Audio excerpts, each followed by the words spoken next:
কি ওজন নিয়ে টেনশনে আছেন? ওজন অনেক বেশি হয়ে গেছে, কমাতে চাচ্ছেন, কোনোভাবেই কাজ হচ্ছে না, জিম করতেছেন, ডায়েট করতেছেন, কিছু হচ্ছে না। শুধুমাত্র আমাদের স্লিমিং হার্ব খান, এটা খেলে 1 মাসে 8 থেকে 10 কেজি ওজন কমে যাবে।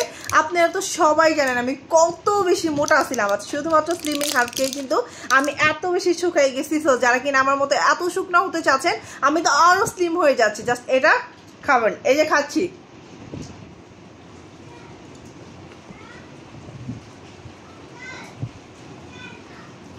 এইটা খেলে 1 মাসে 8 থেকে 10 কেজি ওজন কমবে, কোনো প্রকার ডায়েট ছাড়া, জিম ছাড়া। এটা খাবারের নিয়ম, দুপুরে খাবারের 10 থেকে 15 মিনিট আগে খাবেন, রাতে হচ্ছে খাবারের 10 থেকে 15 মিনিট আগে খাবেন। আর এইটা খেলে আপনার অতিরিক্ত গ্যাসের সমস্যার সমাধান হবে, আপনার অতিরিক্ত হচ্ছে গিয়া যাদের প্রেশার অনেক হাই সেটাও নিয়ন্ত্রণে আনবে। আর যাদের ডায়াবেটিসে ভুগতেছেন, সকালে হাঁটতে উঠছে, তারাও এটা খাবেন, তাহলে আর কিচ্ছুই করতে হবে না। শুধুমাত্র স্লিমিং হার্ব খেয়ে এখন থেকে হ্যাপি থাকতে পারবেন, খুশি থাকতে পারেন। আর এই ট্যাবলেটার আমাদের অফার চলতেছে, এটা হচ্ছে 15 দিনের কোর্স 1500 টাকা, আর 2 বক্স পাচ্ছেন হচ্ছে গিয়ে 1 মাসের কোর্স 3000 টাকা, 500 টাকার ডিসকাউন্ট চলতেছে, শুধুমাত্র 2500 টাকায় পাচ্ছেন।